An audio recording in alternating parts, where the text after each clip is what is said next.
Those division bells are still ringing, but members of Parliament here are already voting on one of the most dramatic decisions in more than 50 years. But even if the government's Brexit withdrawal bill sails through this vote, it could be stopped dead in its tracks just 15 minutes later. Our political editor, Gibbon, is with me now. Gary, just take us through what's going on. Right now, they're voting on the bill in principle. It's called the second reading. Quite a lot of Labour MPs signalled in the House of Commons that they were ready to come on side and help Boris Johnson out with that. Not their phraseology, I should say, but basically go through the same lobby as him. He's expecting to win that, but as you say, he won't have long to celebrate because the other vote he wants to win comes immediately afterwards. Probably get the result of the first vote about 15:15, result of the second one about 30:30.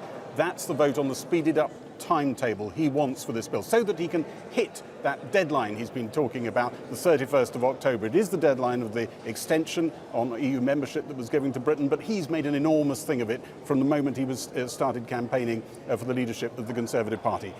Inside Number 10, I understand there's been quite a tussle over whether to make that iconic date actually a date that is so important you decide if you can't hit it, you actually pull the bill completely. Today, when he spoke in the House of Commons, Boris Johnson pulled a bit short of that. It sounds as though he is at least willing to entertain the idea of maybe a short extension. But he doesn't want to say that. He certainly didn't say it in there. If it happened, he wouldn't want his fingerprints on it. He'd want it to look like Parliament absolutely wanted this. But he'd only be doing that if he thinks there is a very sure chance of the whole bill getting through in a matter of weeks. Here's how the build-up to this big vote on the deal itself and the parliamentary timetable went. Two votes happening now that could shape Brexit. 3.5 years after the referendum, the government is trying to accelerate the pace dramatically. Thank you, Mr. Speaker. With your permission, I beg to move that the bill be read a second time. We are currently about a third of the way through as a group. You're a third of the way through the documentation? Absolutely. But the debate starts in an hour. That's absolutely the case. Have you read it? How long did it take, sir? A bill enacting the biggest single change in UK law in decades is being debated at breakneck speed. Those who'd normally complain this time approve. You read the withdrawal bill? Of course I have, yes. I drafted the original version. After 3.5 years, I don't think you can describe it as too fast. Have you read the bill yet? I haven't read all the pages of it, but I know what it contains. Have you read all 110 pages? I've read them twice. Page turner, was it? It is a fantastic page turner, of course. The Prime Minister warned MPs they must go with his deal on his speeded up timetable, or they could face an immediate general election. Because honourable members claim that they want weeks or months, perhaps even years more, to debate this matter. The public will not be deceived, Mr. Speaker, about the real purpose of such delay. I will in no way allow months more of this. If Parliament refuses to allow Brexit to happen and instead gets its way and decides to delay everything until January or possibly longer, in those circumstances can the government continue with this. It is a great regret. I must say that the bill will have to be pulled and we will have to go forward, much as the Right Honourable Gentleman may not like it, we will have to go forward to a general election. The words were carefully chosen. They didn't rule out a short delay, less than the months he talked about. But behind the scenes, whips and Number 10 aides were putting it in starker terms, insisting the EU wouldn't grant another delay. But in the European Parliament, the outgoing European Council President, Donald Tusk, was saying something completely different. It is obvious that the result of these consultations will very much depend on what the British Parliament decides or doesn't decide. We should be ready for every scenario. But one thing must be clear. As I said to Prime Minister Johnson on Saturday, a no-deal Brexit will never be our decision. Back in Westminster, Labour MPs intending to vote with Boris Johnson on the first vote on the withdrawal bill itself intervened on Jeremy Corbyn to plead their case for breaking Labour's official party line. Does he understand why those of us in seats that voted very heavily to leave, who stood on a manifesto in 2017 that said that we would respect the result of the referendum, feel very strongly that this bill must be allowed to proceed to committee stage? Today I am also minded to vote in favour of a second reading, not because I support that deal, but because I don't. And I want to improve the deal. Can I ask him for an assurance that those members on this side of the chamber who exercise their conscience this evening and don't follow the whip will not have that whip removed any more than he had it removed when he exercised his conscience?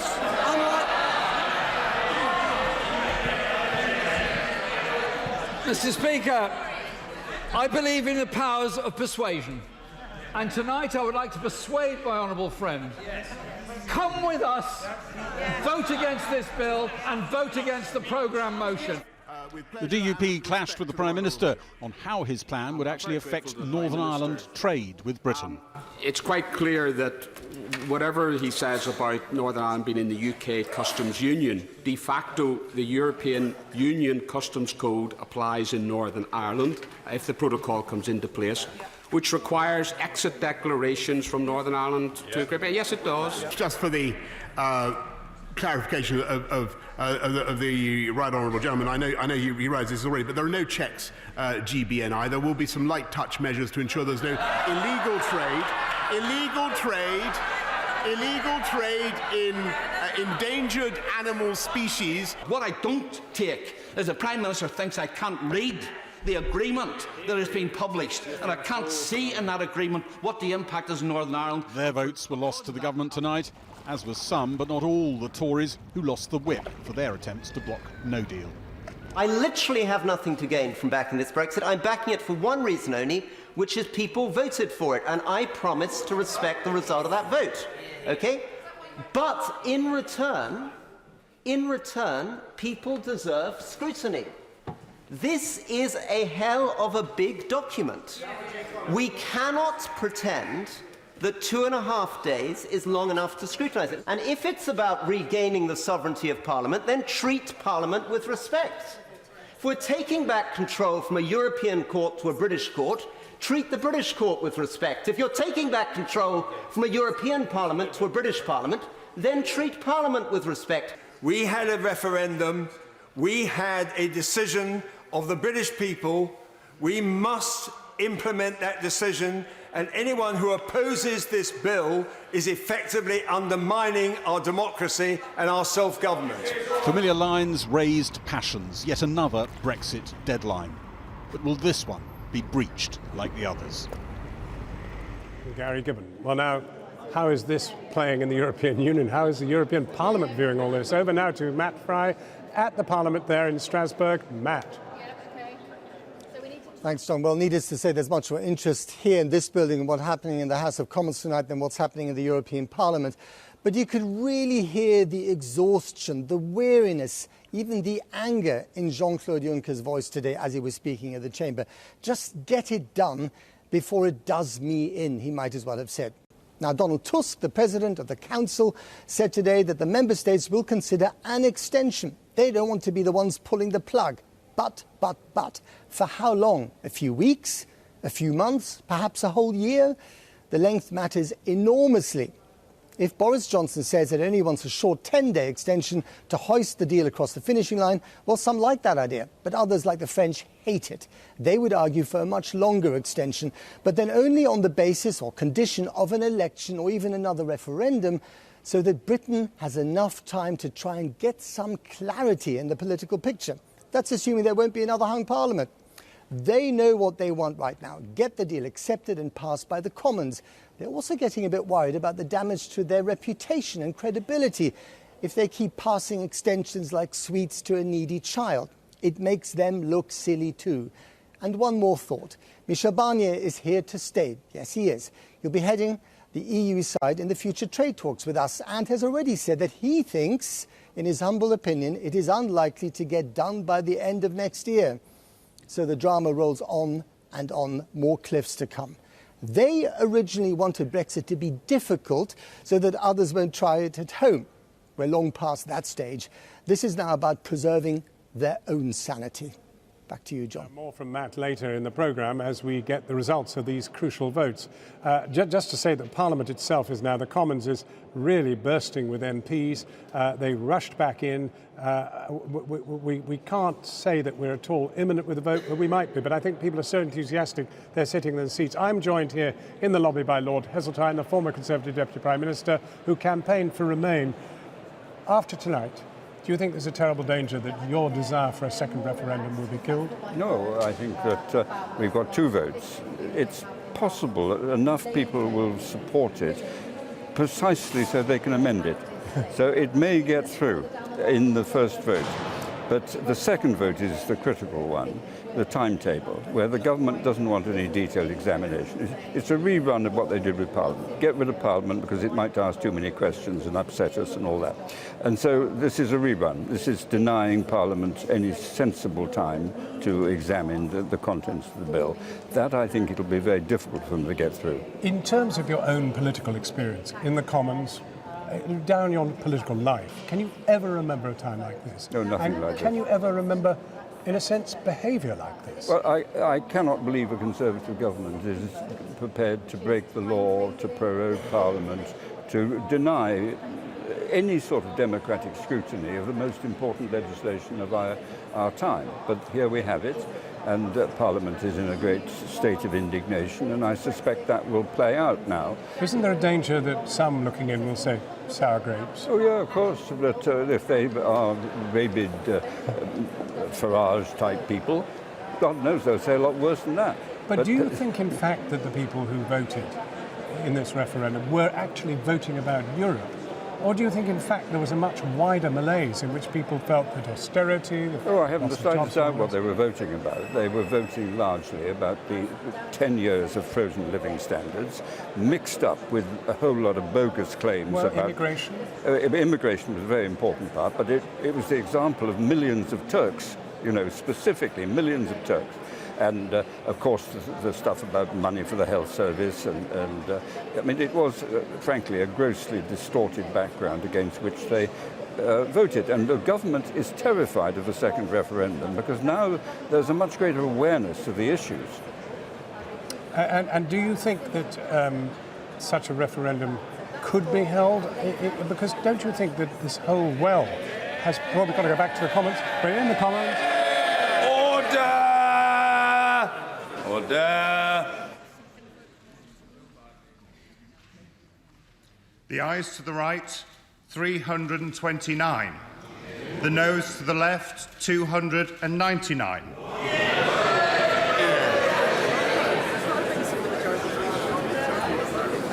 The ayes to the right, 329. The noes to the left, 299. So the ayes have it. The ayes have it. Unlock. Order. Programme motion to be moved formally. I beg to move. Move formally, thank you. The question is as on the order paper. As many as other opinions say aye. Aye. Of the contrary, no. No. Division. Clear the lobby. Well, first of all, the division bells are ringing again for the second vote, which is very much about how all this will be sorted out in terms of MPs actually scrutinising this legislation. They want longer than the 2 days they've been given. And let's just go back over this again. MPs have voted to back the withdrawal agreement bill by 329 to 299, an advantage, a victory of 30 votes. Lord Heseltine. Well, as I said to you a few minutes ago, I thought they probably would get this. You're always right. but this was predictable because there are a large number of people who want to amend the bill. And to amend the bill, you have to pass the second reading. Mm-hmm. And so the real question now is whether the government can get its timetable motion through. And that, I think, will be a very different result to the one we've just seen. You do? You don't think there's been a shift and that this marks the beginning of the slippery slope as far as you're concerned? Well, no, I'm not in the House of Commons, so I can't measure the feeling. But my guess is this next vote will be very different. Lord Heseltine, thank you so much for joining us. Okay, thank you. Thanks very much. Well, now, our political editor, Gary Gibbon, is still with me. Gary.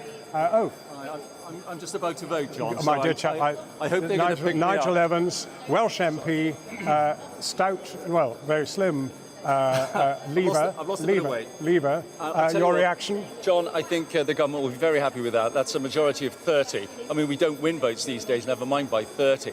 And so, yeah, I agree with Michael Heseltine. I think that the next vote is going to be a lot tighter. We've got some people in there that I've never seen in the lobbies with me before, even some Conservatives I've never seen in those lobbies with us or in recent times.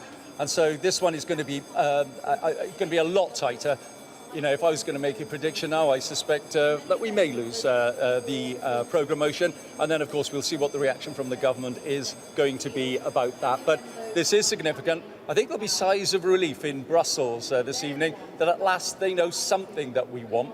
Up to now, of course, Theresa May's deal failed three times. But you'll forgive me if I test your logic a little. Yep. 2 days for this unbelievably complex moment, which is unravelling, 40 years of membership and the rest of it. It's a bit longer than 2 days. We could be discussing it tonight. 3. It'll then go. We're not going to argue It'll over then one. go to Michael Heseltine's house, where no doubt they'll look at it. Then business come back to us. But anyway, listen. It would be awful if the government lost tonight's programme motion by 1, so please forgive me. Well, OK, you go. You go. Yeah, you go and vote. You go and vote. I would never want to be in the way of democracy, and democracy has had its way, and he's gone.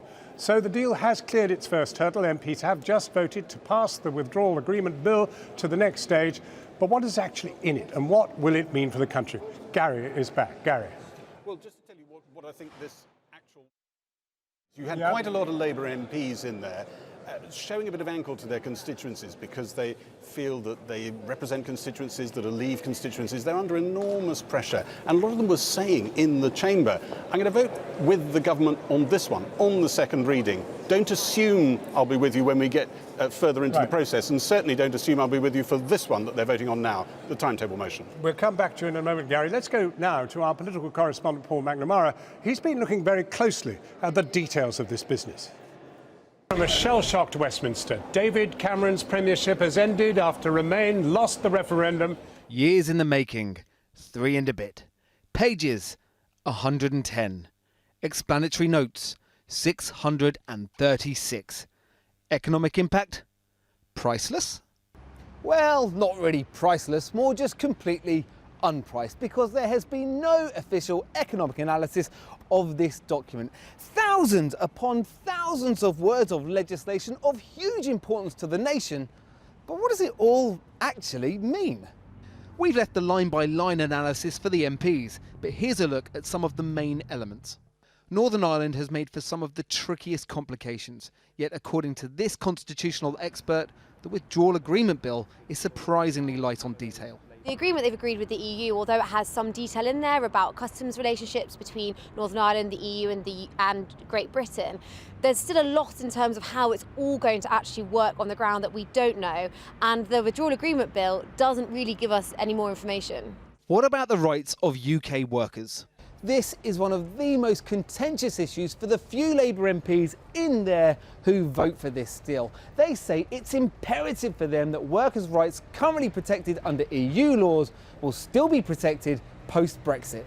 The government has said that if it's going to bring forward legislation which might impact on the rights that workers have enjoyed while the UK was a member state, then they're going to make a statement to Parliament telling them that. But there isn't a way for MPs to actually prevent the government moving forward with that legislation if it does remove some of those rights. So no actual cast iron guarantees then? There aren't guarantees in this bill, and I think that is what we're going to see is probably amendments from Labour and the Labour front bench trying to shore up those assurances. The money and the timing. According to the House of Commons Library, the new divorce bill is likely to be around £33 billion. At that money, the UK leaves the EU on October 31st, and a new trade deal needs to be negotiated by the end of 2020. But what if a new deal isn't negotiated by the end of 2020? Well, if we haven't got a deal, then we will leave the EU without a deal. Within the withdrawal... So no deal Brexit is still on the table? No deal Brexit is still on the table until we've negotiated a future relationship.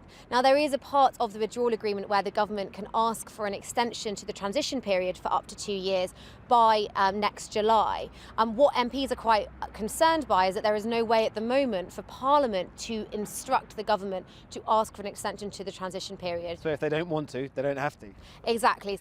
So will we be better or worse off? Well, the government isn't publishing any analysis, but his think tank is. Not only do they think the nation could be up to 7% worse off over the next decade, this deal could also be worse economically than the deal Theresa May struck. Are we going to be better off than we would have been under Theresa May's deal? No, because this implies a looser relationship with the European Union than Theresa May's deal did. And the looser that relationship, the harder it is to trade, and the harder it is to trade, the more negative repercussions on the economy. But we should bear in mind, though, Brexit isn't all about economics. For some people, it's about sovereignty, it's about taking back control, and in that sense, this is a preferable Brexit deal to Theresa May's because there are fewer EU rules and we're not part of any customs arrangement. So for some, possibly a preferable deal to Theresa May's, but ultimately, will its fate be any different? Well, we can now go over to our political correspondent Liz Bates for a sort of thinking about the Labour Party and how that worked in that vote. Liz. Yes, it's really interesting to see what's been going on with the Labour Party today. There's this small number of Labour MPs, maybe about 20, that have said that they would support Boris Johnson's Brexit deal in a vote in the House of Commons, and I think that's what we've seen that has just happened. But interestingly, when it comes to the next vote on the timetable, actually we'll see that number drop to a very low level, maybe about 5. There'll hardly be any MPs that are prepared to rebel on that and to vote with the government. Now, the party is saying that that's because there just isn't enough time to scrutinise the legislation.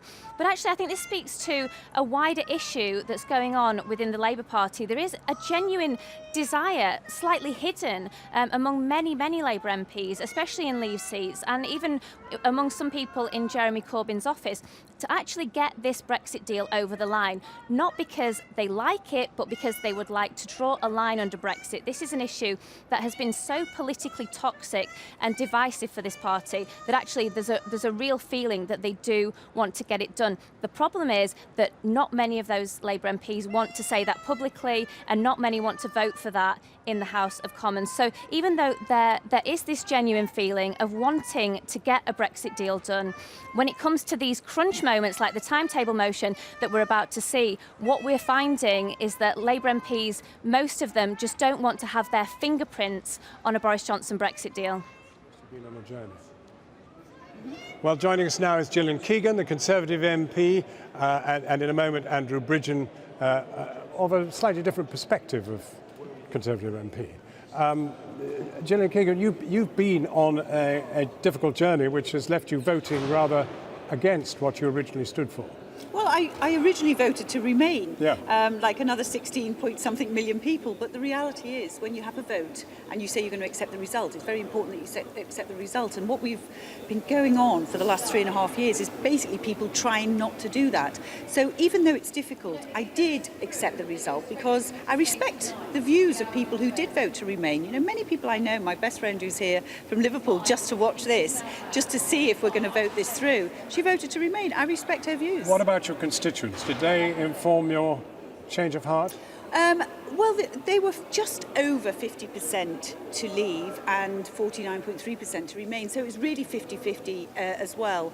Businesses have informed me as well. You know, I've spent a long time in business before coming here as an MP, so I speak to a lot of businesses, and I think they've definitely tipped over to the point where uncertainty and this thought of another delay, which could be quite a considerable delay, is really worse than anything now. They've put contingency plans in place. They hope not to do no deal. Nobody expected the Prime Minister to come back with a deal, and I think the fact he has actually surprised many people. Even the people campaigning for a second referendum, I think, were surprised he got a deal. I mean, your vote just now, what does that say? It says that the support for the deal, I don't know what's going to happen on the next vote. No, I mean, have you not just voted now for the second resolution? Yes, I have, yes. And? Well, I don't know. We don't know what the result is yet. No, but I mean, what has guided you in the direction you voted? That's the programme. We have to go on the programme motion. We have to get on and do it by the 31st of October. But two days. Well, I read it last night. I was reading it last night, and a lot of what I was reading last night is actually similar to what we read in both the proposal that Theresa May brought forward, the 597 pages, which all of us have had years to read.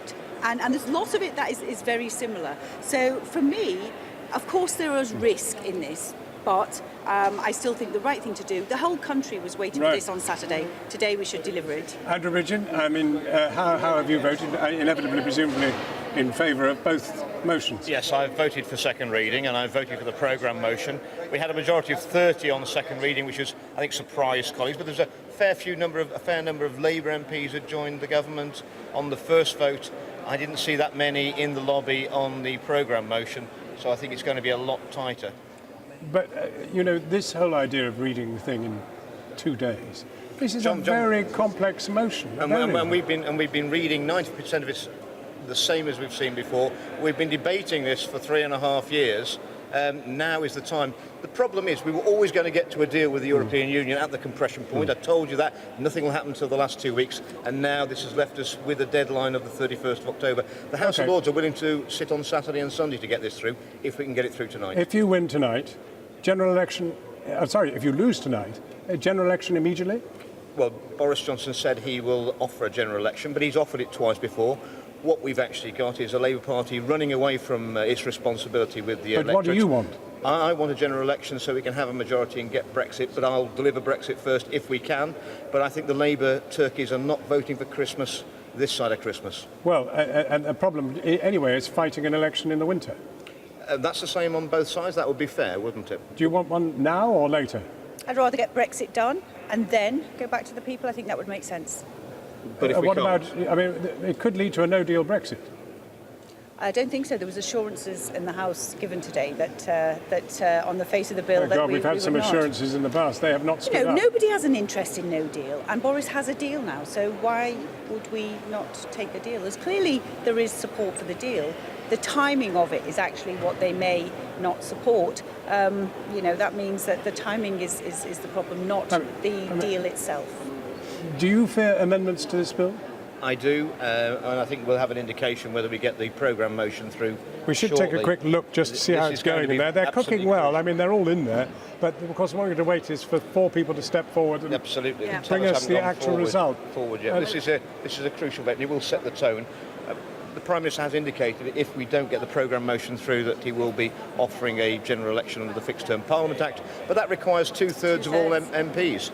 And I think we are in a pickle. That's what happens when you mess with the Constitution. The Fixed Term Parliament Act should have had a sunset clause and should have ceased to be legal at the moment we were out of coalition with the Liberal Democrats. And trying to do Brexit in a hung parliament is really quite difficult. No country who's ever voted to leave before has left. So we will be breaking new ground, and of course we intend to do that. But if you actually win an election, will you undo the Fixed Term Parliament? We certainly should. And I think we should consider the abolition of the Supreme Court and go back to the law lords. That's another messing with the Constitution. My goodness. But not yet government policy, I think, Andrew, fair to say. MP calls for abolition of Supreme Court. Well, unless we're going to go over to the American system where we interview them for their political views. If they're going to get involved in politics, I don't think that's healthy. We've got an awful lot of things we need to do that have been actually stacked up waiting whilst we spent all this time doing Brexit, so I don't think that would be the priority. And if you have a general election, would you want a harder Brexit? Perhaps, there are all sorts of things you'd probably like to change for the harder. Well, what I liked about Boris Johnson's deal, it's not perfect, but I can't let the perfect be the enemy of the good or even the tolerable now, given the political landscape we're in. Quite honestly, John, I just don't think our country and our democracy can take much more of this. Everything's under pressure, and I think we're in danger of doing irreparable damage to our democracy, and that has guided me to come to terms with accepting this deal, which is far less than perfect. Well, Boris Johnson used the phrase "do or die," and even die in a ditch. But do or die, is it really as acute as that? Is it really, is it big as that? If we don't do Brexit, then I think for this country it would be massive. I really do. Should he resign? No, he's tried everything. Do or die. He's tried What's absolutely everything to do this. He really has. And he's had the Supreme Court. He's had all kinds of headwinds, actually, that people have put in his way. He's but gone he's and used got a very deal. strong language about what will happen if he doesn't do it. It'd be do very or die, unfair. or die in a ditch. It'd be very unfair to go and get that deal, bring a deal back, that 30, there's a 30 majority for, and then suddenly to say, oh, you know, I haven't done it. He's brought the deal back. He's brought a deal back that has enough He's support. confounded all his critics. Everyone said in the media, other senior politicians, opposition leaders, you're not going to get the withdrawal agreement reopened. Right, we've got to go back into the House of Commons right away. There's the Speaker. Order!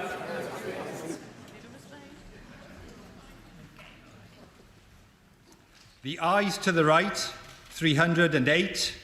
The noes to the left, 322.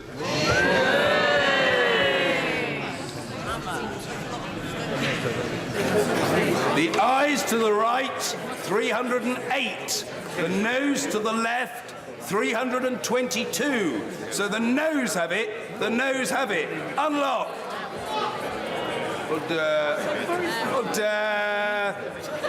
Point of order, Mr. Jeremy Corbyn. Thank you, Mr. Speaker. On Saturday, this House emphatically rejected the Prime Minister's deal. Tonight, the House has...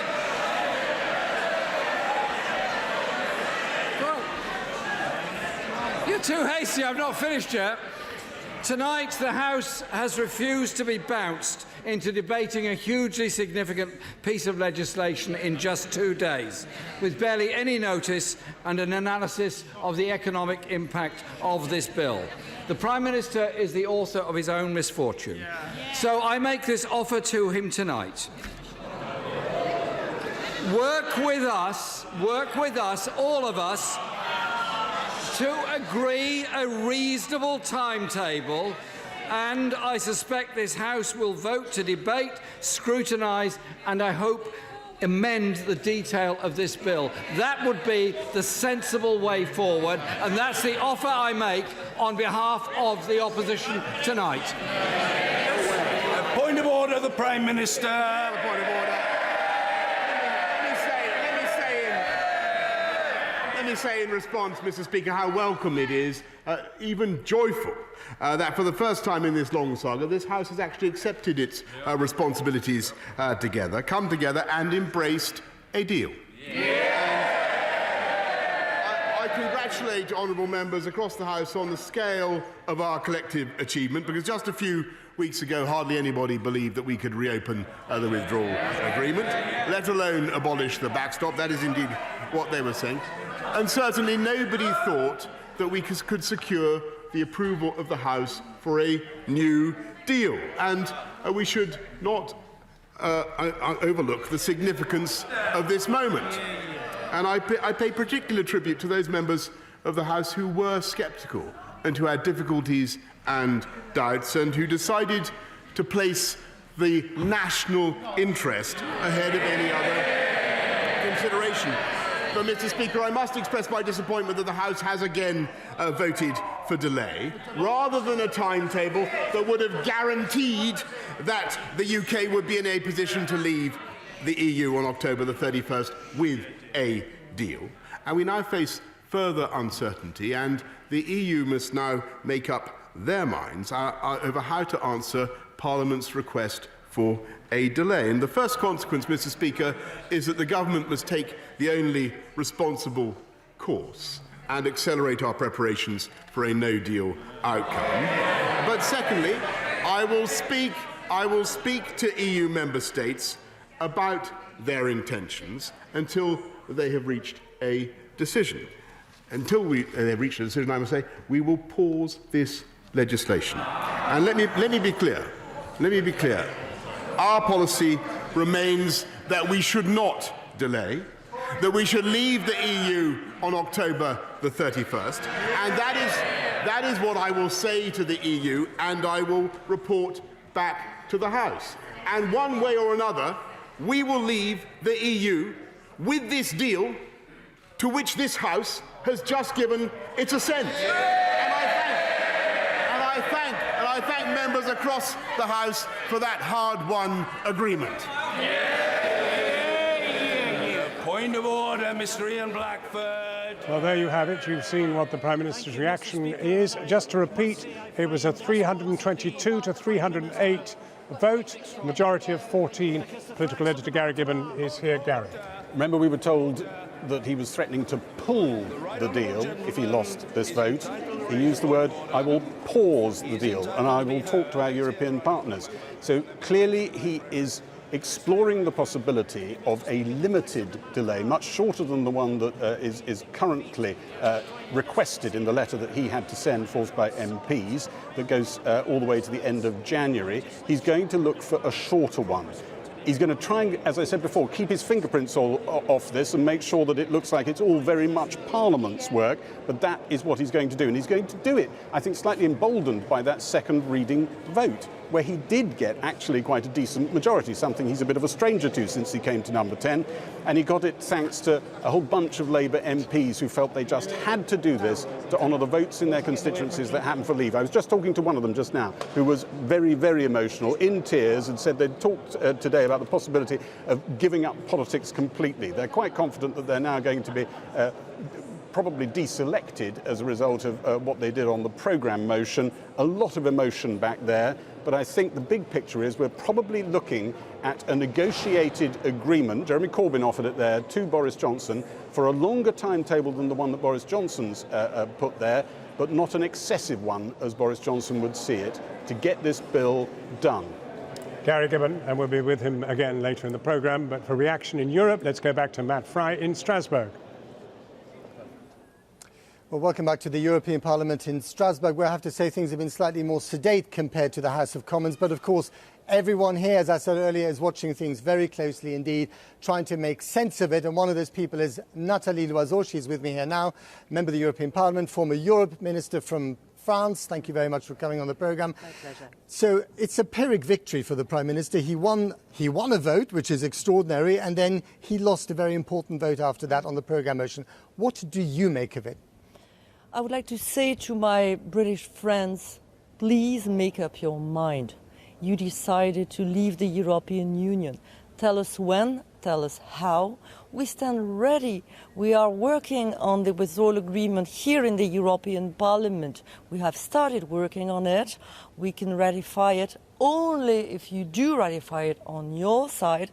It's the only possible deal. So tell us, if you don't want this withdrawal agreement, tell us if you want a no deal, or tell us if you want to go back to the voters. We have been extremely respectful of British democracy because we are respectful of the United Kingdom. But please tell us. Nobody understands among my fellow citizens, about European citizens, what's going on in Westminster. You sound exasperated. I'm not exasperated, but it's the moment of truth. We have been discussing this time and again for more than 2 years, the way there could be a soft Brexit. Okay, the big discussion, of course, here is, should the EU grant an extension and for how long? Well, we received a letter or 3 letters from the Prime Minister asking for an extension. Tell us for how long and for what purpose. Because buying time just for the pleasure of buying time... You don't want to do that again? We don't want to do that again. We are tired of being on hold because we don't know what the British people want about Brexit. So you could theoretically say no extension. Well, we need to listen to what the Prime Minister asks in terms of extension. For how long and for what purpose. Okay. Thank you very much, Nathalie Loiseau. Well, you heard it there. They want you to make up your mind. Not you, John, but the House of Commons. Back to you, John. Matt Fry in Strasbourg. Thank you. Well, with me now is the chairman of the Labour Party, Ian Levery MP. Ian Levery, what happens now? Well, we'll wait and see what happens overnight. It's a fast-moving beast, but that was a significant defeat for Boris Johnson. I think the reality is, with the debate and discussion today, what people have had in and around the Commons, it's quite obvious that people cannot trust the Conservative Party and they cannot trust Boris Johnson. But he said... This deal was basically based on trust. He hasn't got any trust in the Commons, I'm afraid. But he said, I am now getting even fresher preparations for no deal. Well, that is quite worrying because a no deal would be catastrophic for communities like the communities I represent, but we cannot be blackmailed into agreeing to a document or a number of documents, 435 pages of legal text in a very short space of time. to come up with a deal just to prevent something that Boris Johnson is trying to create. We're not going to be blackmailed by this individual. The Labour Party is languishing in the polls. I mean, not doing where an opposition party should be in such circumstances. Is a change of leadership possible if you, for example, have an election in the new year? Well, we wouldn't want a change of leadership. We've got Jeremy Corbyn, he's the leader of the party. We've got 500,000. So what's the problem? Well, let me just remind you that at a similar time last year, before the 2017 election, I should say, in April, we were 25 points behind. Once we got into the campaign, we were able to break through the policies which we had. We've got a great array of policies. You didn't win. We met up 24 points, and I think that's absolutely achievable. We've got a great raft of policies, and we've got a great team in which to deliver them policies. We've got 500,000 members and lots more supporters who'll be knocking on doors. Who wouldn't want £10 real living wage? Who wouldn't want more investment in the national health, in education, in working standards? Who wouldn't want that? So, we're looking forward to a challenge when that general election comes. I'm joined now by the SNP leader here in Westminster, Ian Blackford. Ian Blackford, your immediate reaction? Well, I'm delighted that the Commons has expressed a very clear view tonight. It's outrageous what the Prime Minister was seeking to do. Well, it's a bit of an odd view, isn't it? Because they voted yes to the first vote and then no to the second. Well, I think there were some Labour MPs that wanted to express an opinion, but the key thing is that Parliament is not going to allow this bill to go forward without proper scrutiny. This is a bad deal. It's worse than Theresa May's deal. What the Prime Minister now must do is recognise the law of the land. He has got to negotiate a longer extension, and then we can deal with the constitutional crisis. But you can see that he was weaving a kind of route out of this by saying, I'm going to talk to them in Europe, see how much time they're going to give us, and then he's cooled down a bit. Well, he has to accept that the law of the land is that there has to be an extension there. We are in a crisis. That cliff edge of no deal cannot happen at the end of October. Parliament has legislated against that. Our friends in Europe will give us that extension. The Prime Minister's got to start to show some grace in this. But let's get real. I mean, that's window dressing, isn't it? I mean, it's completely impossible to get out by the 31st of October. Is it not, after tonight? Of course it is, and that's what we've been arguing. But the Prime Minister doesn't seem to accept that. He said again in the Chamber tonight that we'll be leaving on a no-deal basis. The Prime Minister has to recognise that that can't happen. He's got to stop playing games. Everything that's gone on over the last few days, unsigned letters, removing the Queen's speech, bringing the Queen's speech back. This is a man that doesn't understand the burdens of office and can't behave in a way that ordinary people would expect. Ian Blackford, thank you most kindly for coming. Well, back again now to Matt in Strasbourg for more reaction from there. Thanks, John. Let's bring in Katarina Barley. She's the Vice President of the European Parliament from Germany. Again, what's your reaction to this? Well, at least the Parliament said yes to something. But now the Not time... for long, though. Yeah, well, we don't know if there's a new election, if there's a referendum. So we're still anxious. And you were with Michel Barnier when you watched the result come through. What was his reaction? Well, it was pretty much the same. It was a kind of at least we've got something now, one step further, but nobody knows what it's worth. Right. So should there be an extension now? Obviously, that's the most important discussion for you lot. Well, if we don't have a clear answer by the House of Commons, I think there's no other choice than that. But of course, we have to know for which purpose exactly. So you would like to see a firm commitment for an election or maybe another referendum? We'd like to see a plan. That's You'd what like we to want. see a plan? Yes. That's asking We're for a very lot. modest. Okay. But at least the Prime Minister's deal did get across the line. That's something that no one here would have expected just a few weeks ago.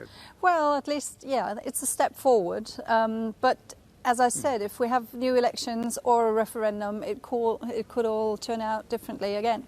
But as far as you're concerned, the nightmare continues, the torture continues. Well, yes, we're still not done. We're still not done. That's putting it mildly. Katarina Barley, thank you very much indeed. Well, that's it from Strasbourg. As you can see, everyone here trying to work out exactly what the messaging from Parliament was today. And of course, the story goes on. John. What an absolutely unbelievable night this is. A quick final word with our political editor, Gary Gibbon. Gary.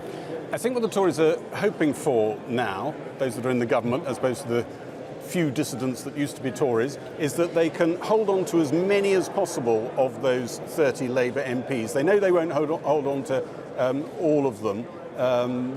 of the MPs, the Labour MPs amongst the people who helped them on the second reading, that they can hold on to them. Do we know for what third proportion reading. it was? I don't quite have those numbers yet, but there were quite a few of them.